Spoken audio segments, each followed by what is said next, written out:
Meltdown is a Mechanist-class Autobot, best described as a healer tank thanks to his high levels of survivability and healing. Meltdown is a phenomenal bot in a one-on-one situation. Commanders should look to play Meltdown as an offensive healer, someone who can not only heal the allies in the heat of battle, but also dish out shield-destroying damage in equal measure. His weapons are the rocket launcher, the omni-damage Baraya beam gun, and the healing beam gun, Starstream. The Hot Heal S-Tech fires 2 rockets from the launcher, which, if they hit their target, convert into repairing rockets that return to Meltdown. While the rocket dishes out shield damage, the healing projectiles repair Meltdown's shield and spark levels equally. Motion Spore, the S-Tech that's found on Meltdown's beam gun, immobilizes enemies, an escalation of the weapon's primary capability of slowing down a target's movement when it delivers a critical hit. This S-Tech combines well in a coordinated group, with other Autobots swooping in to take down an immobilized enemy. A part of Meltdown's healer role, the Fixed Field S-Tech generates a repairing field on the ground that periodically heals all allies, as well as Meltdown inside it.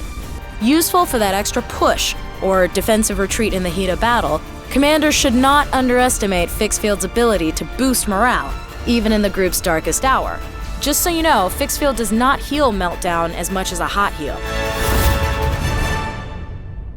The beam polarizer equipment has a dual purpose that really mixes things up. When activated, and Meltdown uses the repairing beam gun, allies being healed will have the ability to deliver increased damage against enemies. However, if Meltdown activates the beam polarizer and then uses the damaging beam gun, any enemies that are hit will find themselves having their attack capabilities reduced. The effect only boosts one beam activation, so commanders cannot take advantage of both a buff and a debuff. The second piece of equipment that Meltdown has at his disposal is the Repulsor probe, which is deployed at his location and slams the ground every few seconds, dishing out omni damage and knockbacks to enemy warriors. Using the probe is a fantastic way to separate an enemy team. Also, when used in narrow corridors, any enemies following Meltdown will get knocked back, providing valuable seconds for escape.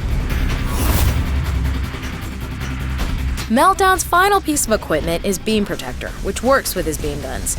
It's a straightforward ability. It just means that while either of the beam guns are being actively used, Meltdown experiences damage reduction. This equipment is ideally used against enemies that are trying to dish out burst damage against Meltdown. Let's talk tuning. When it comes to tuning, there are a number of options that commanders may wish to take with Meltdown. The repairing stat will make his self-healing capabilities better across all systems. From primary weapons to vehicle weapons, we got you covered. Additionally, by increasing the spec of his repairing and focus stats, Meltdown will increase his frequency of scoring critical hits, which also affects his ability to slow enemy warriors. Critical hits will also benefit both Meltdown's healing and damage, so it's a good stat to increase for commanders that jump between roles. For commanders looking to customize for survivability, increasing Meltdown's spark strength is a good option, while those with a role to strip away enemy shields may want to increase his shield damage stat. Meltdown is a very tanky healer with some serious shield damaging weaponry. He also shines in crowd control with great immobilization S-Tech. A top-notch setup guy, he's built for the team player who loves to serve up fresh metal for his teammates to wreck.